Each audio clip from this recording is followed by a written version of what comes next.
Well, 50 years, 1940, 1990, actually almost 51, I guess. Um, Going back to the beginning, growing up in the 40s. What kind of kid were you? Guy who got into trouble. What kind of trouble? Um, well, my father worked for the government, and so sometimes the trouble that I would get into would endanger his security clearance. But just, trouble. Kid trouble too, though? Yeah, Yeah. Did you have any fun? a little bit, not a lot. What was your first music? That I heard? Yeah, or that you liked, that you connected to? The first thing I remember hearing was Arabic music. I don't know where I would have heard it because we didn't have a record player, and I'm sure they weren't playing it on the radio, but that's my earliest memory of some kind of Arabic music, and I liked it. And after that, classical music? After that, um, I'd heard a lot of different kinds of music in between, but it didn't appeal to me until I heard rhythm and blues, and I liked that right away. And then I started to get interested in contemporary classical music.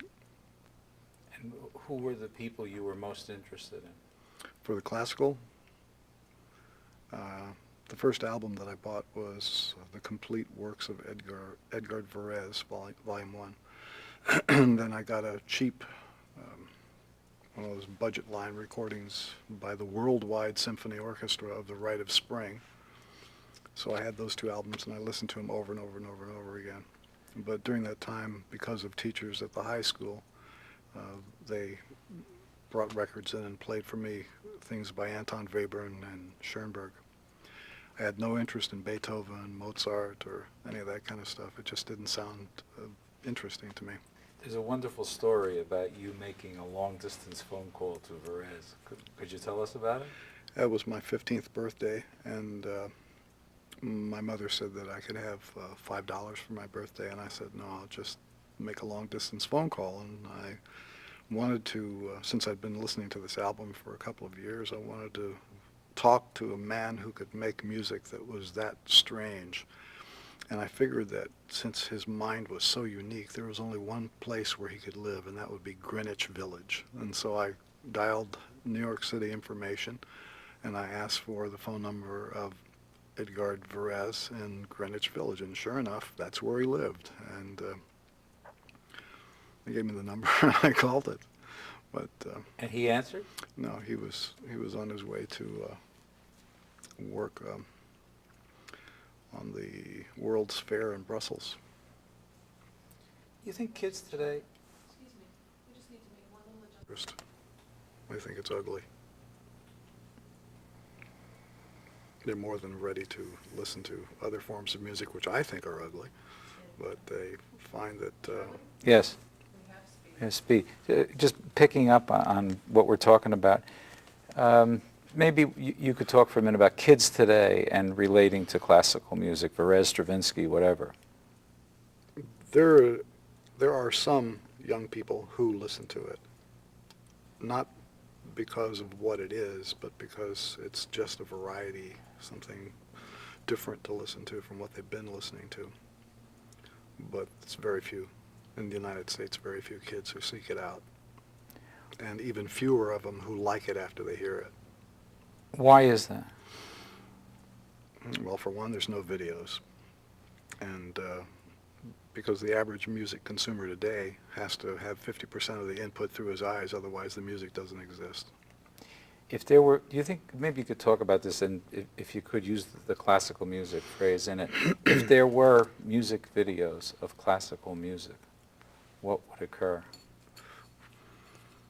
Well, I happen to think that there would be a greater appreciation for this type of music, for classical music, for an audience that is musically illiterate, which basically is the case with the U.S. listening public.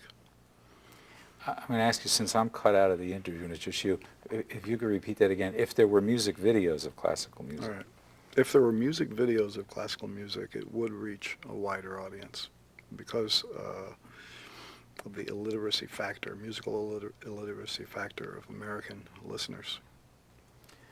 So would you also say then that if you have knowledge of this, if this is the only way you can reach... Let me Go give an ahead. example of why I think that would be true. Okay. Look at the classical themes that have appeared as background music in films, which later wound up being commercially viable album releases after it was associated with a picture of some sort. Now, if you were to take the premise that a film which was constructed just for the purpose of visualizing instrumental pieces, if the film were successful, then those pieces would have a life of their own in the record market for a younger audience, if the film was something that audience saw and enjoyed. In World War II, the beginning, you were just a baby, but I'm curious if, as we came out of the war, you were 5, 6, 7, 8. What were your impressions of this war? Anything?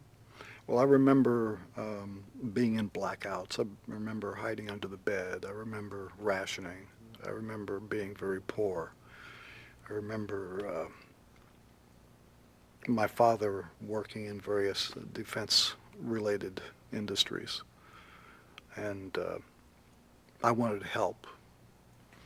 I used to be an artist when I was a kid, draw little pictures of things. And one day I came up with a really good idea that if you took a missile and instead of having one bomb in the warhead, had 10, it would be a much better way to blow things up.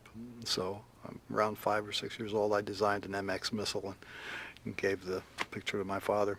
But I guess he didn't know the right guy to give it to. Otherwise, we would have had this beast a lot sooner. So at that time, war was a very exciting thing to a kid. I don't know whether I would describe it as exciting, but it was the only reality that I knew because, you know, you're born and your world is war. Any memory at all of the atomic bomb? Yes. I remember that I was pretty impressed that you could make an explosion that big.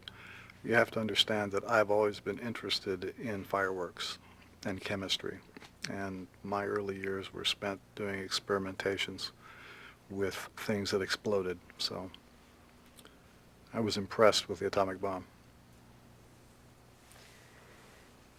Into the 50s, President Eisenhower.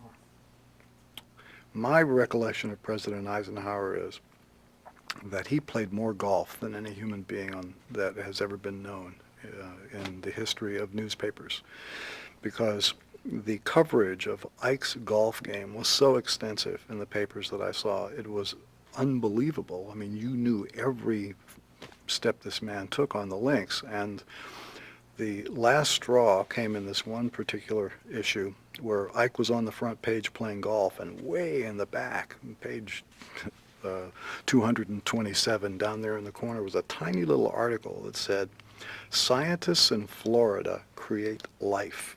It was the first time that people had taken amino acids and introduced an electrical charge into it and produced a living cell.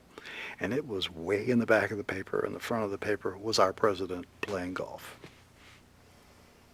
Senator Joseph McCarthy. I used to watch him on television.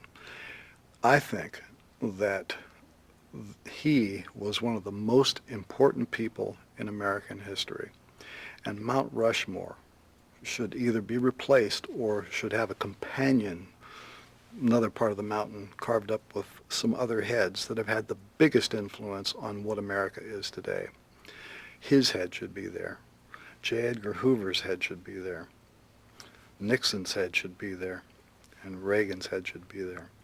These people have done more damage to the idea of democracy than anybody could, from another country, could ever imagine. And